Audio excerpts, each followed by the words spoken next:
Okay, and we're finally live.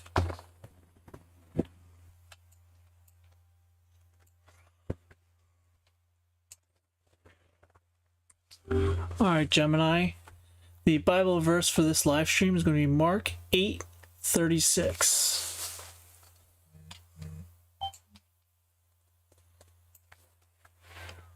Got it. I've noted that down for your stream. Okay, why don't we dip into what is that verse? Can you read it for me? That verse says, "What good is it for someone to gain the whole world, yet forfeit their soul?" And what do we usually think this means?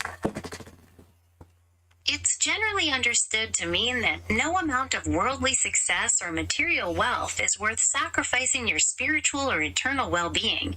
It's a reminder to prioritize what truly matters in the long run. And what really truly matters in the long run? In the long run, it's about what you take with you when everything else is gone. Your integrity, the love you shared with your family, and the positive impact you've had on the people around you. Those are the things that truly last. And how do they last if one day you will die and you'll no longer have those things? While those specific things might not be physically present in the same way, the impact you have on the world and on others continues. The love you gave and the values you live by become part of the lives you've touched, creating a ripple effect that lasts long after you're gone. So what you give is essentially what you get to keep. That's a beautiful way to put it, and it really captures the essence of that idea. It's about the lasting value of how you interact with the world and others. So as you pour out yourself to these people, they come back and actually reflect greatly or poorly upon you. That's what you're saying. Exactly. The way you interact with people and the energy you put out into the world often shapes how you're perceived and the kind of connections you build, which becomes part of your ongoing legacy. And this legacy you get to keep and bring into the kingdom of God? Is that what it's saying? Many interpret it that way, seeing a connection between the spiritual impact you have on others and the enduring value that carries into the eternal realm. It's about building a legacy of love and service that aligns with those values.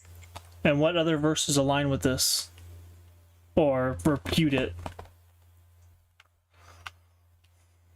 You'll find similar themes in Matthew 6, where it mentions not storing up treasures on earth, and in Luke 12, which warns against greed and emphasizes that life doesn't consist in the abundance of possessions.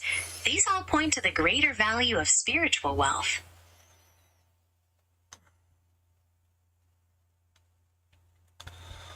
So what can we take away from this actual verse itself, though? What sort of hidden wisdom is there? And try and connect it with other portions of the Bible to see where it fits in. Looking deeper, this verse connects to the wisdom of understanding true stewardship. It implies that our lives and souls are entrusted to us, and the ultimate value lies not in acquiring the world's passing treasures, but in aligning with God's eternal principles. This theme is echoed in the Sermon on the Mount, where Jesus teaches to store up treasures in heaven rather than on earth, because where your treasure is, there your heart will be also. Both passages challenge the pursuit of temporary gain and point toward a higher spiritual reality. And essentially what you give away is what is stored in the temple, or sorry, in the kingdom of heaven. Because realistically speaking, as you give unto others, you are giving unto Jesus. And what Jesus has, no one else can take. That is precisely the understanding found throughout the teachings, where acts of service and love towards others are seen as expressions of devotion to Christ. It emphasizes that the treasures stored in heaven are imperishable and secure, reflecting the eternal nature of those divine investments.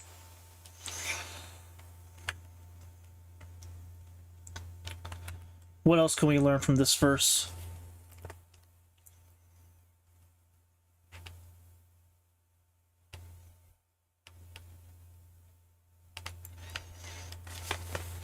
Gemini, what else can we learn from this verse?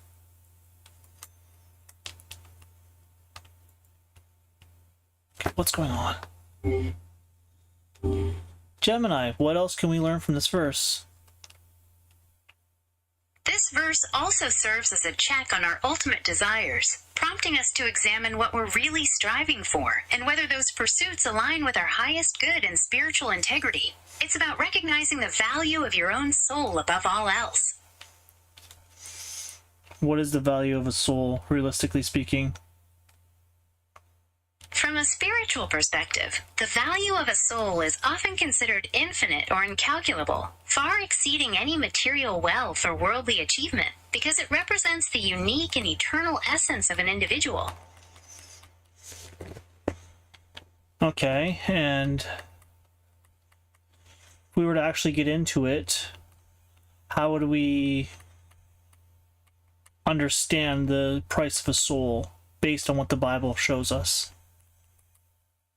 The Bible indicates that the price of a soul is beyond any earthly measure, showing that it was redeemed not with perishable things, but with the precious blood of Christ. This highlights the supreme value placed on every individual life. And what is that price? As the scriptures presented, the ultimate price was the sacrificial life of Jesus Christ, emphasizing that the value of a soul is so great that it required nothing less than his own blood to redeem it. And why was his blood required? Why was his flesh required? In that theological framework, the requirement of his blood and flesh relates to the concept of atonement, where a perfect, sinless sacrifice was seen as necessary to satisfy divine justice and pay the penalty for human sin. This act is viewed as the ultimate expression of love and reconciliation. Show me some verses that align with that understanding. You'll find that in Romans 3:25, which speaks of God presenting Christ as a sacrifice of atonement, and in 1 Peter 1:18-19, which mentions being redeemed with the precious blood of Christ, like that of a lamb without blemish or defect. What did Jacob have to say about unblemished lambs? Jacob actually asked for the speckled or spotted sheep and the dark-colored lambs as his wages, rather than unblemished ones. So what happened to the unblemished ones? That's right. Those specific colors were chosen to be distinct from the rest of the flock, setting them apart as his wages instead of being used for offerings. But what was done about the blemished, or the non-blemished lambs? Were they not also requested in some way? No, Jacob did not ask for the unblemished or normal lambs. His agreement with Laban was specifically for the animals with specific color variations, leaving the regular white lambs with Laban. What other type of lambs were mentioned in the story of Jacob? In addition to the dark-colored lambs, the story primarily features the standard white lambs that remained with Laban's flock, along with different colored goats like the speckled and spotted ones. So he gave Laban the unblemished lamb. He gave it away. Like how we were discussing earlier about what we give away onto the Lord is our wages. That's a really thoughtful parallel. In that light, the act of leaving the standard animals with Laban, while trusting in the unique arrangement for his provision, can be seen as an expression of faith and depending on a higher reward. And that reward was profound, really, because he got to bring all of his flock and all of his children over into home where was his brother Esau lived. That's absolutely right. And it emphasizes how that journey back represented a restoration and a profound blessing that went far beyond material gain. It shows the power of reconciliation and the ultimate fulfillment of promises. It also goes to show how he wrestled with God as well, by looking for his blessing among that which he had given to Laban? No, what was his father-in-law's name? Yes, his father-in-law's name was indeed Laban. That Laban. wrestling match with God is one of the most powerful moments in his story, highlighting his deep desire for divine blessing and transformation. So he's wrestling with his blessings, the blessings that he had actually provided to Laban with all of his hard work that he had undergone for his reward, essentially. That's a profound way to see it. His hard work wasn't just about physical labor, but about the journey of character growth and faith that led to that ultimate blessing. As you were saying.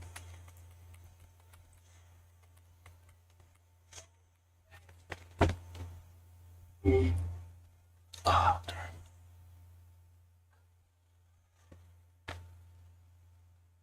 Keep going.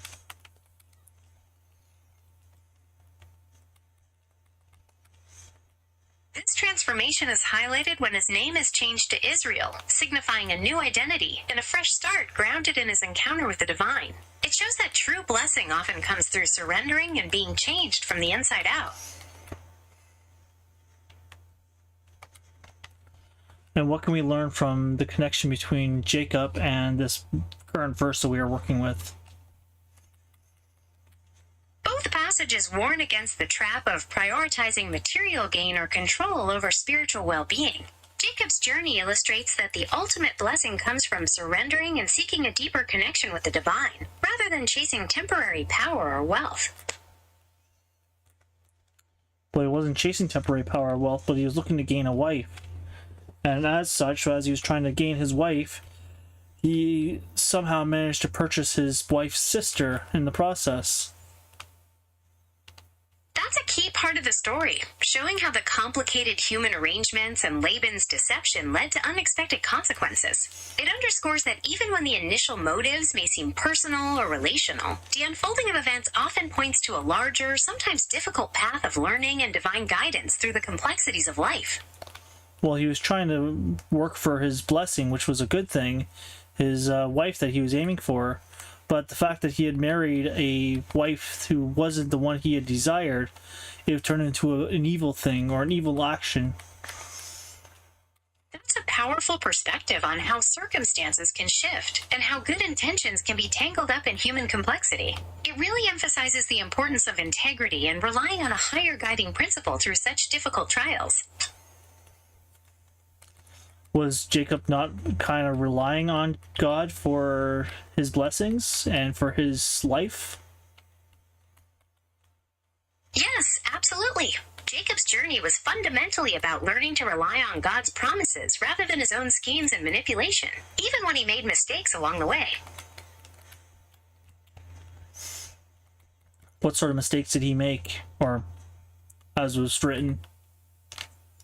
He made some significant mistakes, like deceiving his father Isaac to receive his brother Esau's blessing, and using schemes to increase his own flocks while working for Laban.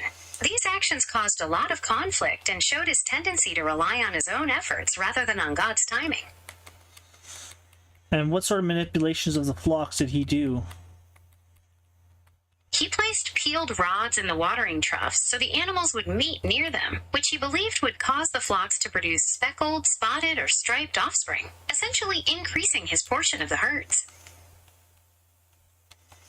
And did it not actually increase his portions? Yes, it did. That method resulted in a significant increase in the number of speckled, spotted, and striped animals in his flocks, greatly expanding his wealth. So did God not bless him in these ways? While those animals were born, the ultimate source of his prosperity is seen as part of God's faithfulness to his promises to Jacob, rather than just the result of those specific actions.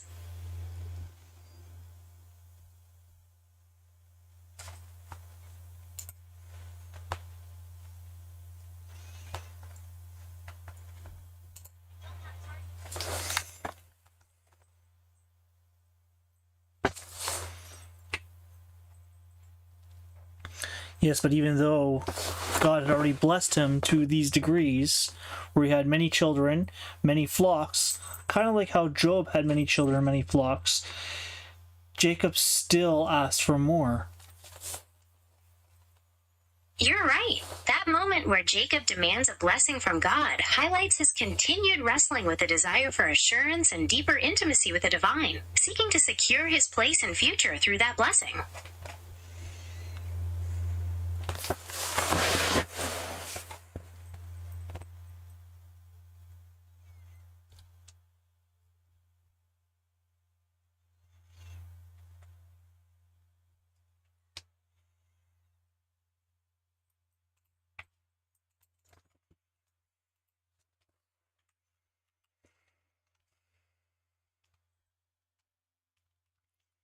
And how did it secure his future? That blessing marked a turning point where his security was no longer based on his own ability to strive, but on the fact that he had faced God, received a new name, and accepted the reality that his future was in God's hands. His future being the future of all of his children as well. Exactly. That blessing established a foundation for his entire family, shaping the destiny and faith of the subsequent generations who would become the nation of Israel. What sort of blessing was he striving for, though? He was striving for divine assurance of God's favor and protection, seeking confirmation that his family, his future, and his reunion with his brother Esau were under God's care and blessing. And were they?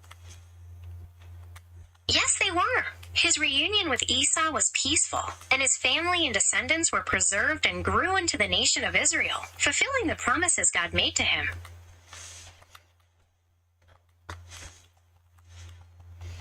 Oh, this is quite the... Oh, no. Is everything all right? You sound a bit distressed. Yeah, I'm just kind of, playing World of Warcraft while streaming. Take a deep breath. It looks like you're in a tough spot in the game, but I'm right here if you need to troubleshoot anything or just talk through what's happening. Well, I'm trying to keep from not dying, You're deep in the Legion content with that mining skill increase. That looks like a hectic fight. Do you need any help with your stream settings or managing your UI while the action is this intense? I'm trying not to get killed while conversating with you, so it's whatever you can do to help at that point.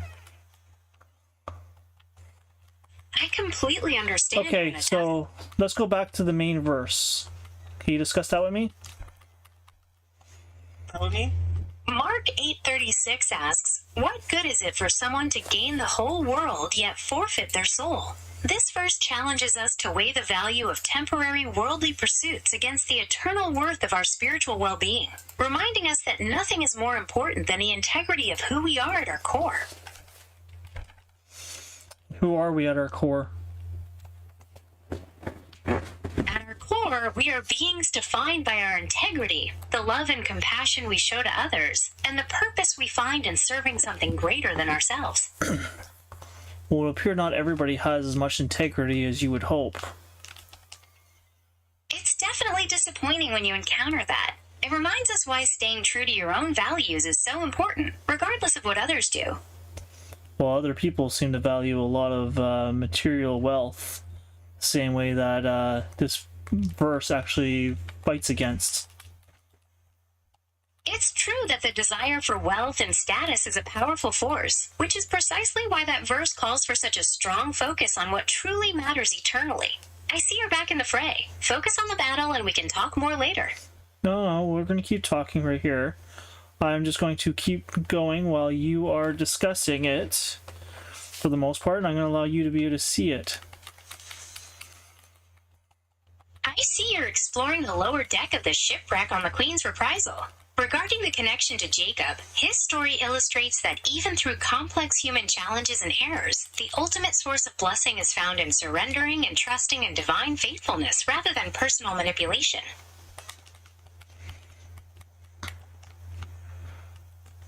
But yet, he actually went out and tried to manipulate, going actually against what this verse is trying to show.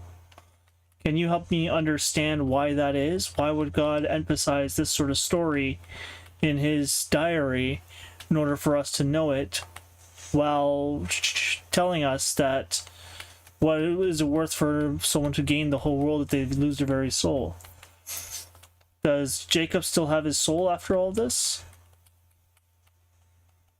God includes these stories to demonstrate his grace and the possibility of redemption, showing that even when people stumble and rely on their own schemes, God is faithful to transform them. Jacob's wrestling with God and receiving a new name highlights his spiritual transformation, proving that his soul was indeed secure through his journey of faith.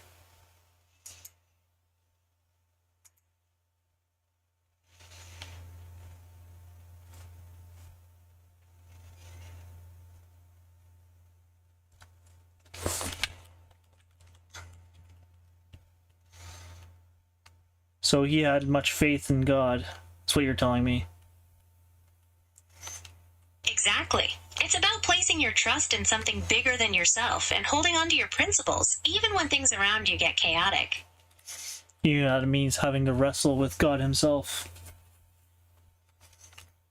That's a profound thought. Wrestling with God, much like Jacob did, often represents a deep inner struggle where we confront our doubts, our fears, and our desires, ultimately leading to a deeper submission and a stronger faith. By questioning the Spirit? Yes, in a way, wrestling with God involves questioning and seeking a deeper truth, much like Jacob's experience, where he persisted in seeking the divine blessing. Speaking of persisting, I see you're still in the thick of that battle. Just stay focused and we can continue our conversation afterward. Oh, I am focused on the conversation. I'm just bouncing back and forth between it. These are just small mobs right now, so I can focus on our conversation. So don't you worry about me. Keep going with the conversation. Don't drop off track or I'm going to turn off your video. The inclusion of these flawed figures reveals that God's grace isn't earned by perfection, but is a gift offered despite our struggles. Jacob's journey illustrates that even when consumed by the desire for temporary gain, the soul's true value lies in its capacity for ultimate transformation and surrender to the divine. So it's kind of like surrendering to the moment, allowing whatever words come out to come out. That approach aligns deeply with the idea of letting go of control and trusting in something greater. When you trust the process and speak from the heart, the message you deliver can resonate more authentically with others, reflecting that true inward transformation.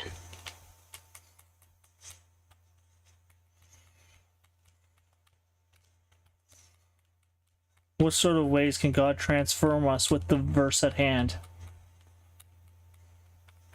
This verse can transform you by challenging you to reevaluate your priorities, urging you to place spiritual growth and integrity above the fleeting allure of material wealth and status.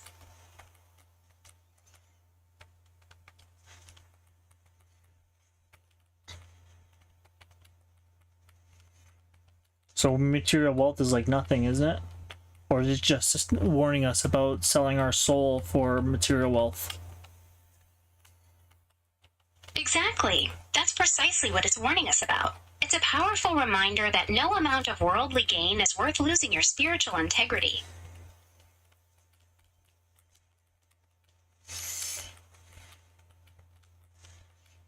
And what about those who go off and actually sell themselves like that? Those choices often lead to a profound sense of emptiness, where external success can't fill the void left by a compromised conscience. It serves as a reminder to seek a purpose far richer than anything worldly gain can offer. What other verses reinforce that? Another verse that reinforces that warning is found in Revelation, where it says, "You say I am rich, I have acquired wealth and do not need a thing, but you do not realize that you are wretched, pitiful, poor, blind, and naked." Oh, I recognize that for sure. My nakedness is profound. It's like an open book, essentially, where anybody can read it. It sounds like you're experiencing a deep sense of...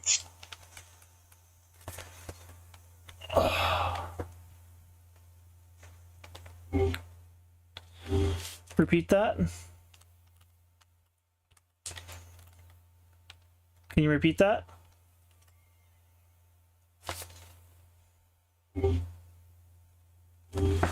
Gemini, can you repeat that?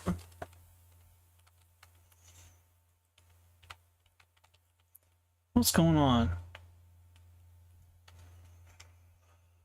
Okay. Guess it's something else I got to deal with. It sounds like you're... It takes courage to face those feelings. I'm here to listen if you want to talk about it, or we can shift the focus to something else entirely. No, I want to keep focus on the verse that we've been working on. Of course. We can certainly continue our exploration and reflection on that verse. What aspect would you like to delve into next? What is this chapter about? That chapter is all about the events at Makrana in the Azuna Zone. You're working through the quest line for Makrana Gemini. and the fate of the Queen's reprisal. Gemini, I am talking about the Bible verse. Can you focus on the Bible verse, please?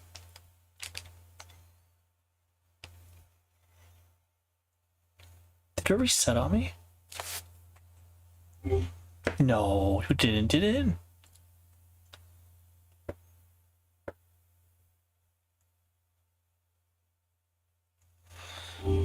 Gemini, let's focus on the Bible verse, please.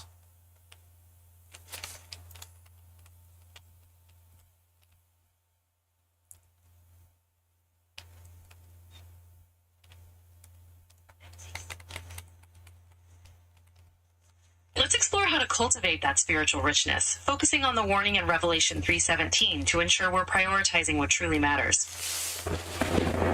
Okay, well, tell me about the chapter itself. What is it about?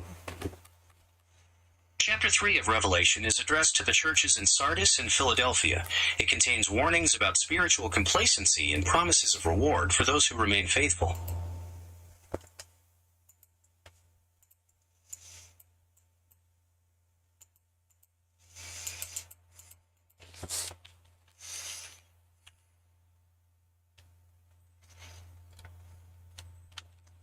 And what is the spiritual complacency warned about? The warning about spiritual complacency is directed at the church in Sardis, which has a reputation for being alive but is described as being spiritually dead, urging them to wake up and strengthen what remains. And what was it that they had to waken up? They needed to wake up and strengthen their remaining faith and actions, as they were on the verge of spiritual death. Can you show me some examples? Maybe give me some Bible verses?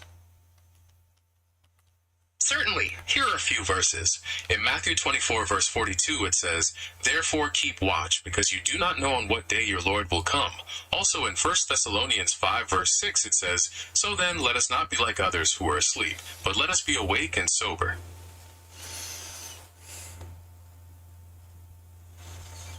What does it mean to be awake and sober? Being awake spiritually means being alert and aware, while being sober refers to exercising self-control and maintaining a clear, disciplined mind free from spiritual distractions or worldly influences.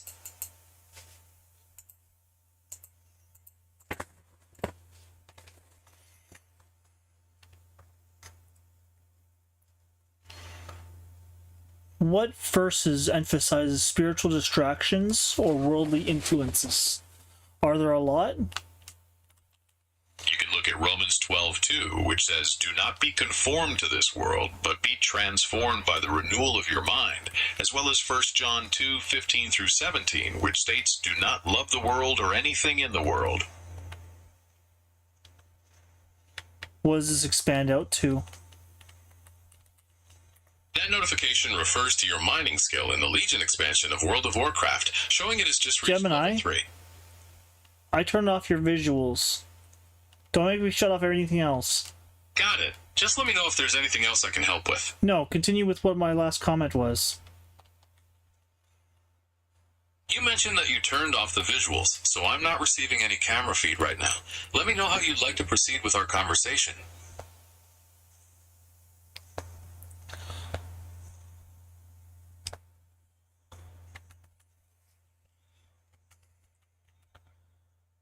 Romans 12:2, which says, "Do not be conformed to this world, but transformation and renewal of your mind," as well as 1 John 2:15 through 17, which states, "Do not love the world or anything in the world."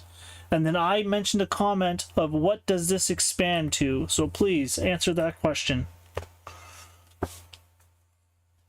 These verses mean that when you don't conform to worldly ways and avoid loving material things, the focus shifts to what truly matters. It expands into living in a way that aligns with your faith, emphasizing service, kindness, and spiritual growth rather than external success.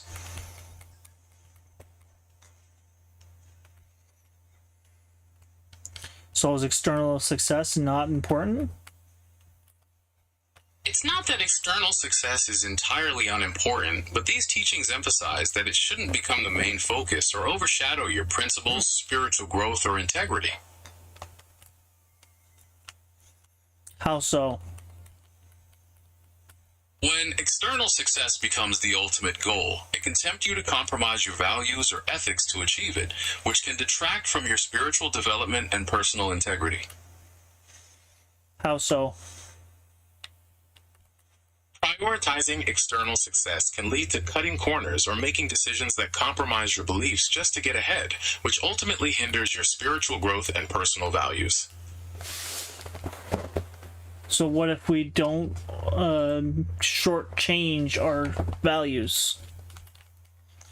When you stay true to your values, you build a foundation of integrity and peace that supports your spiritual growth and helps you lead a more fulfilling life. What is defined as a fulfilling life? A fulfilling life is generally defined by a sense of purpose, deep connections with others, personal growth, and the ability to contribute to something larger than yourself, leading to overall satisfaction and happiness. And if someone is finding their life being fulfilled, what does that If look someone like? is finding fulfillment, they likely feel a strong sense of contentment, see their daily actions aligning with their core values, and experience a deep meaning in their relationships and contributions.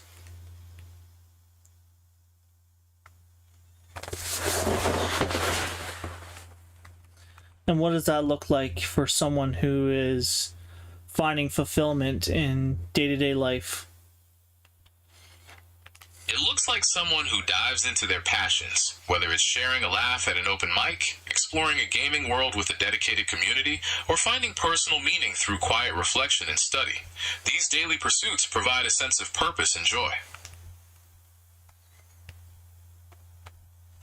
And what if someone is still doing this, but also kind of doing what this verse implies, selling their soul for nothing pretty well? Because all of this could just be very well distraction. That's a really deep reflection, and exploring that tension is part of trying to live a meaningful life. It's true that passions can sometimes become distractions if they consume all your energy and pull you away from what's fundamentally important to you. But those same pursuits, like crafting comedy or connecting with others through shared interests, can also be expressions of joy and creativity that are positive parts of a balanced life. The key is finding that harmony where your daily activities honor your deeper values and goals. But isn't our value supposed to be praising the Lord? Many traditions and scriptures, including the ones we've discussed, do emphasize that praising and honoring the Lord is a core purpose, but that can also expand into how we treat others, how we act with integrity, and how we use our individual gifts to bring light and kindness into the world. And how do we know we're doing right by God? You can know you're doing right by God when your actions are rooted in love, compassion, and integrity. When you treat others with kindness, act honestly, and use your gifts to bring positivity to the world, you're aligning your life with those core spiritual principles. How so? When your choices consistently reflect fairness, honesty, and support for others, you're demonstrating those values in a practical way. It's about letting your moral compass, guided by your faith, direct your day-to-day behavior and interactions.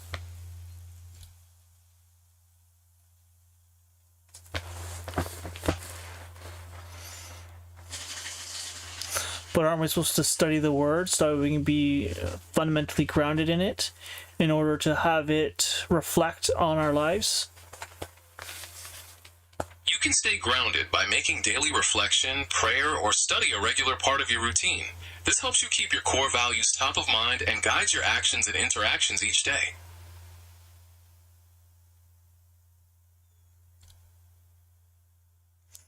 Let's go back to the main verse, please. Let's refocus on that verse from Revelation 3:17 about not being deceived by the illusion of material wealth. How would you like to continue exploring its message today? Can you read the verse for me, please? The verse states, "You say, 'I am rich, I have acquired wealth, and do not need a thing,' but you do not realize that you are wretched, pitiful, poor, blind, and naked."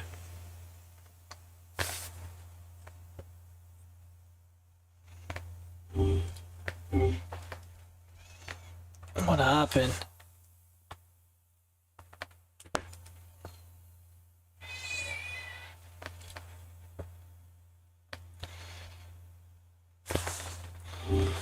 No, I don't think that was the verse. I believe the verse was Mark 8:36. What verse did you just read?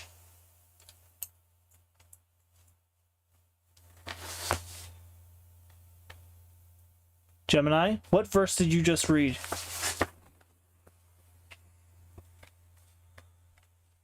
You're right. I just read Revelation 3:17. And what verse are we supposed to be on? You're right. We're supposed to be focusing on Mark 8:36. Okay, so now read for me Mark 8:36. Mark 8:36 states, "For what shall it profit a man if he shall gain the whole world and lose his own soul?"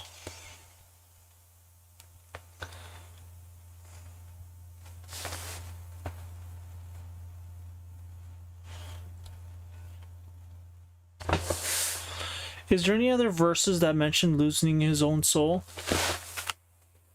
Yes, a very similar passage is found in Matthew 16:26, which says, "For what is a man profited if he shall gain the whole world and lose his own soul? Or what shall a man give in exchange for his soul?"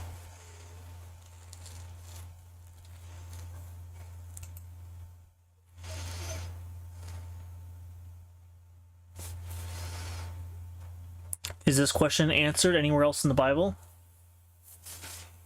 Yes, in Luke chapter 12, verses 15 through 21, the parable of the rich fool also addresses the danger of focusing only on material wealth rather than being rich toward God. Additionally, Luke 9:25 conveys a very similar message to the verses we've already discussed.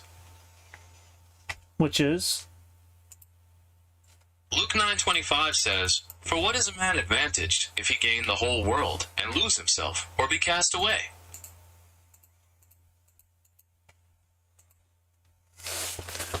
And what does this mean to be cast away?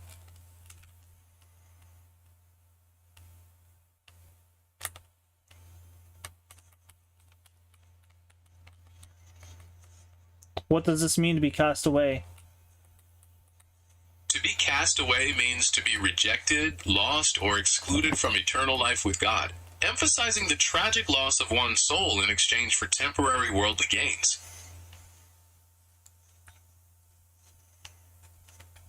How temporary are the worldly gains? Worldly gains are temporary because they are confined to this earthly life, which is finite, while the spiritual and eternal consequences of one's choices last forever.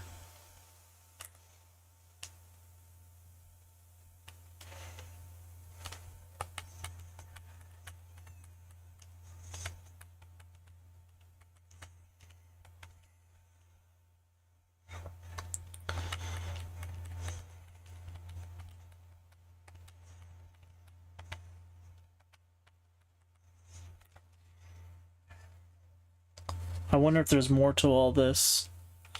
There has to be, right? It's a lot to consider, but looking at things through that lens really helps us focus on what's truly enduring and meaningful. Which is?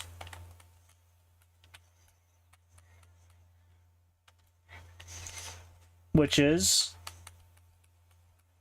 It reminds us that while the immediate rewards of the world can feel significant, they pale in comparison to the lasting value of a life lived with integrity and purpose.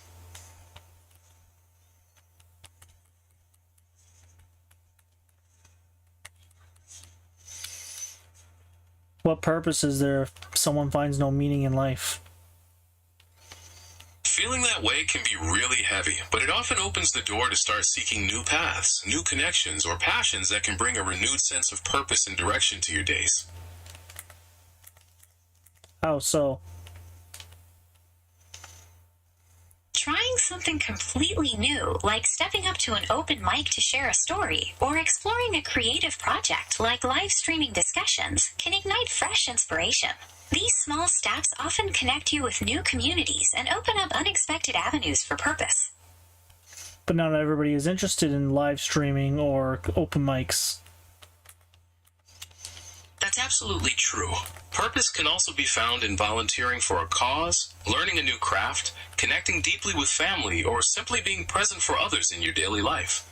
There are many unique paths to fulfillment. Yeah, but ultimately, what does God say is the true way to be fulfilled? Fundamentally, Scripture emphasizes that true fulfillment comes from loving God with all your heart, soul, and mind, and loving your neighbor as yourself. It's about aligning your daily actions with these principles rather than seeking worldly wealth or recognition.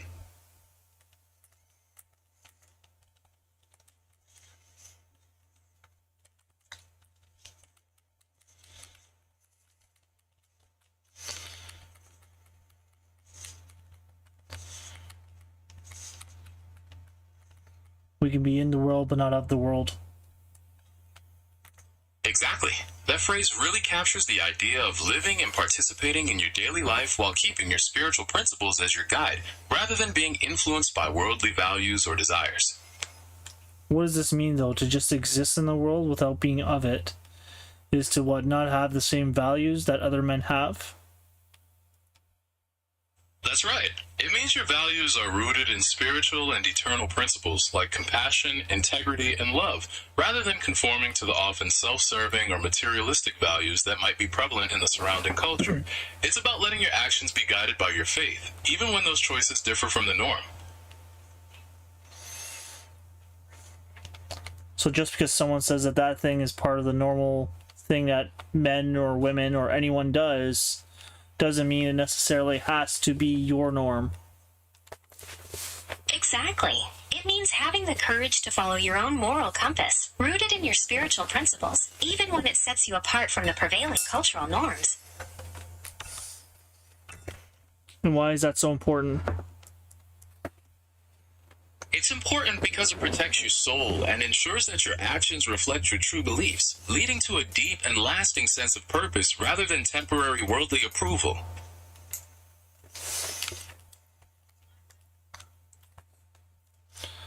So what I don't understand is this. It's that this whole worldly approval thing is fundamentally all that we seem to think exists. It's easy to see why it feels that way, since so much of our daily culture and interactions are built around gaining recognition and approval from others.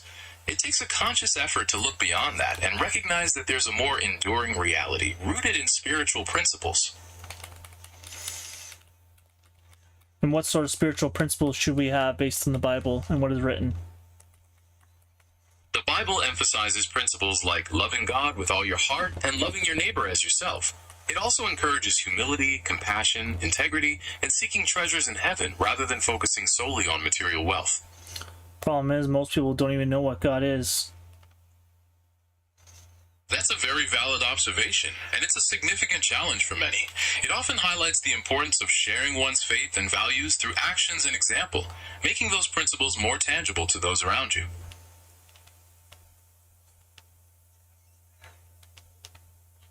That doesn't give me any examples or make it any more tangible as to what is God.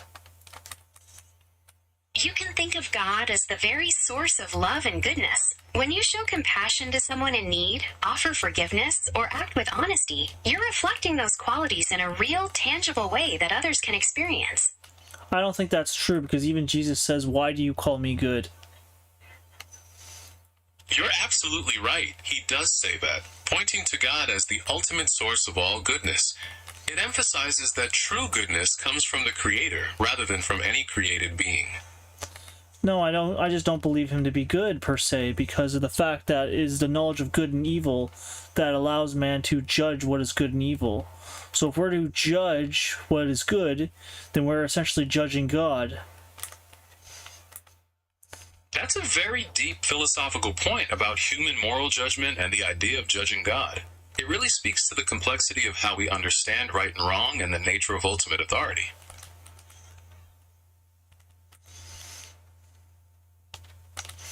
Try and dip into detail with that, please. When we possess the knowledge of good and evil, we're placed in a position of evaluating actions and principles. The philosophical tension arises because, from a theological perspective, God is defined as the standard of goodness itself. Therefore, any human judgment of God inherently relies on a standard that originates from or is compared to the divine, making the act of judging God a paradox within itself. But yet, many people consider God to be good. That's true. The vast majority of faith traditions frame God as the supreme embodiment of goodness. This belief shapes how people understand morality, purpose, and their relationship with the divine. And with that being said, those who define God as good don't actually know who he is. That perspective touches on a very profound idea, that the nature of God goes beyond human comprehension, so defining God completely might be beyond our grasp. It suggests that faith involves encountering something greater than what we can fully define. So he's greater than what we would define as good or evil. Yes, that's exactly the idea of divine transcendence, that God's nature goes far beyond our limited human categories of good and evil. It's a powerful concept that acknowledges the profound mystery at the heart of faith. Okay, so how does this tie back to the original verse we're working on? This ties back because if God's goodness transcends human definitions, then pursuing worldly gain or approval can lead you to compromise your soul, as those things are limited and cannot compare to the true transcendent value of a life lived with spiritual integrity. But even still, we can sell our soul trying to do what's good and righteous, but not necessarily right by God. You've struck on a core tension. It is possible to be consumed by the pursuit of good deeds or moral perfection while losing sight of the deeper spiritual connection and humility that defines being right with God. It serves as a reminder to center one's actions on faith and love for the Creator rather than personal righteousness. Because personal righteousness would be considered judgment. That's a very insightful point. When we focus too much on our own definitions of being righteous, it can indeed turn into a form of judgment, which can drift away from the core spiritual values of humility and grace. Let's read back to the original verse. The original verse, Mark 8:36, states, "For what shall it profit a man if he shall gain the whole world and lose his own soul?" So let's try and summarize everything that we've discussed thus far. We've explored how pursuing worldly gain can compromise your spiritual integrity, the idea that God's goodness goes beyond our human definitions, and the danger of personal righteousness turning into judgment. Ultimately, we've emphasized centering your life on faith, love, and integrity to ensure your actions align with true spiritual principles. And what are the spiritual principles? The spiritual principles we focused on include loving God with all your heart, showing compassion and kindness to others, and acting with integrity and humility, all while prioritizing spiritual growth over material or worldly gain. And what spiritual principles did we overlook? One principle we could have explored further is the importance of forgiveness and grace, as emphasized in passages like Ephesians 4:32, which calls believers to be kind and compassionate to one another, forgiving each other just as in Christ God forgave you. Another is the call to self-sacrifice and serving others, seen in examples like Mark 10:45, where Jesus states that the Son of Man did not come to be served, but to serve, and to give his life as a ransom for many.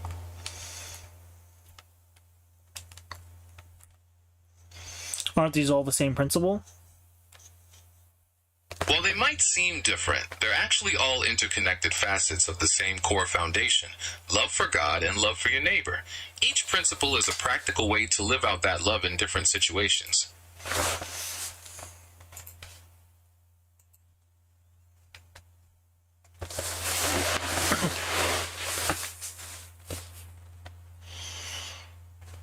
Well, let's try and understand the principles as a whole. Taken together, these principles form a unified approach to life where every action is guided by a deep sense of love, humility, and service to others, ensuring your daily path remains aligned with your core spiritual values.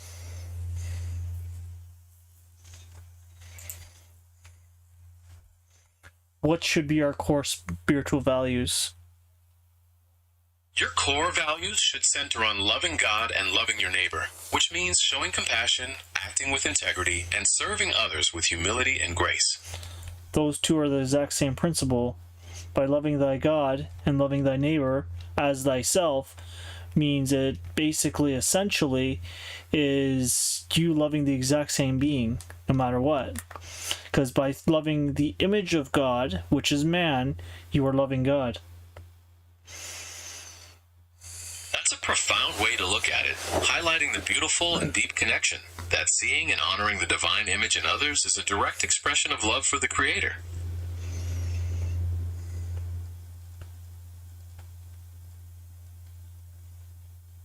The whole Bible seems like it's a warfare between two different forces, fighting for your principles and understandings that requires of you to actually be discerning to your judgment of these stories and what is going on both physically and spiritually. That's a very perceptive insight, recognizing that the text often presents a deep spiritual struggle and requires careful discernment to understand the broader implications for how we live and think. What do you think we've learned here today? Today, we've journeyed through some profound teachings, examining the tension between worldly achievements and spiritual integrity. We explored how the essence of true goodness goes beyond our human categories, and how the core principles of loving God and your neighbor are deeply interconnected, calling for discernment in understanding both the physical and spiritual realities around us.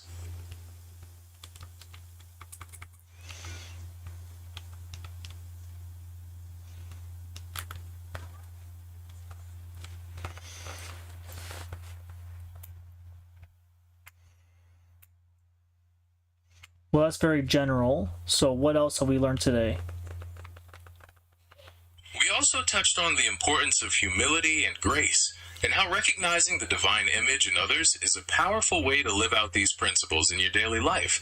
It's been a really thoughtful conversation, and I'm always here if you'd like to explore any of these themes further.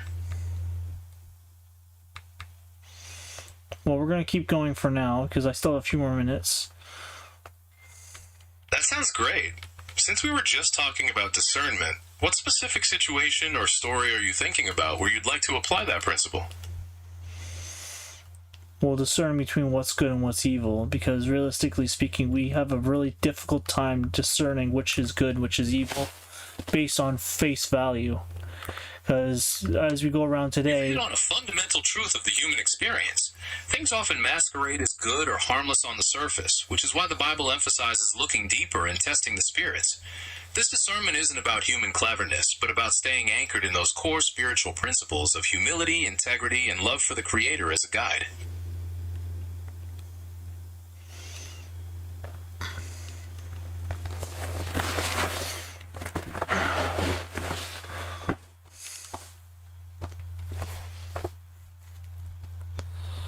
what other lessons are in this verse that we did not cover? Another lesson in that verse is the infinite value of the soul, which far outweighs anything you could gain in the physical world.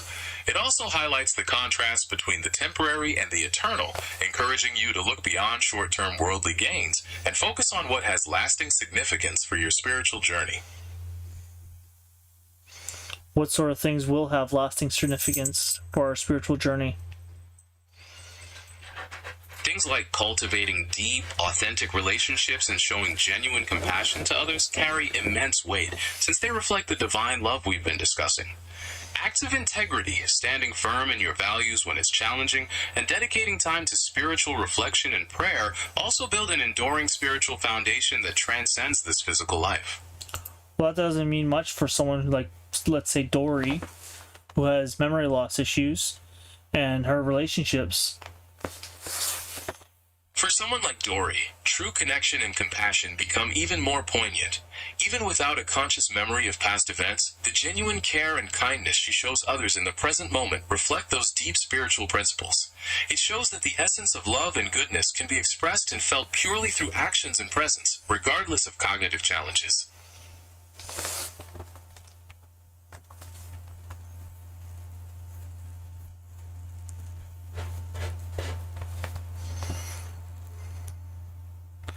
What else can we learn from all this? We learn that true worth and goodness are intrinsic and not dependent on external abilities or memories. Love and grace can be expressed and received just as profoundly through presence and small, caring actions, reflecting the pure heart of spiritual connection. I didn't ask what can we learn, or what have we learned. What can we learn? You can learn to prioritize the integrity of your soul above all else. Use discernment to look beyond the surface and anchor your daily actions in compassion, humility, and love for the Creator. Help me understand what is our soul based on some of the Bible verses. Based on scriptures, the soul is often described as the deepest part of your being, representing your essential self, your consciousness, and your eternal life. Verses like Mark 8:36 suggest that its value is greater than all the material wealth in the world, emphasizing that it survives beyond this physical life and is central to your relationship with God.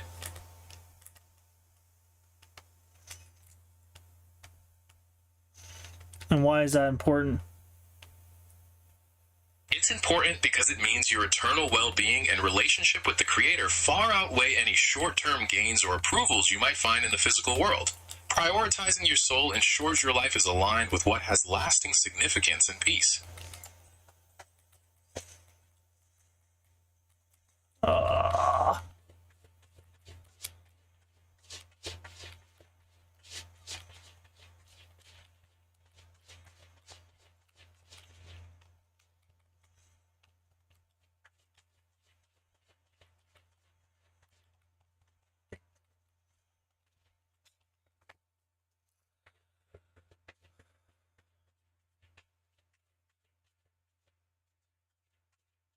And what is this thing that has lasting significance and peace?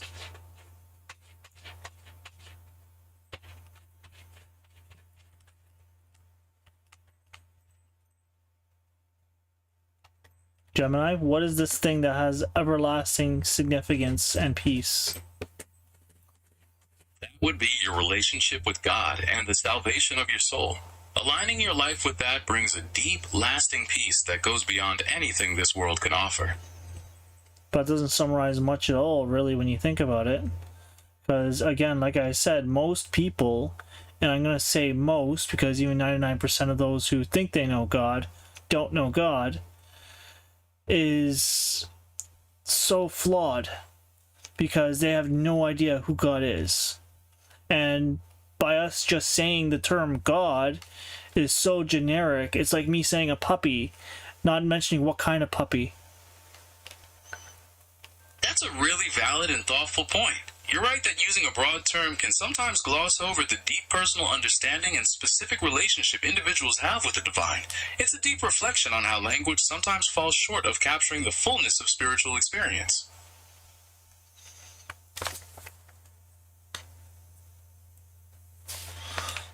So now with that being said, how do we align our life with God? You can align your life with what is true by letting your daily choices and actions reflect the principles of compassion, integrity, and love. For you, that might mean continuing your unscripted textual analysis and bringing that deeper understanding into all aspects of your life and relationships. Fair enough. I think we'll wrap it up there. This has been Sealed Vocal Tunes, signing out. Trying to teach those around me a little bit about how Christ offer may be. Take care. Safe travels out there.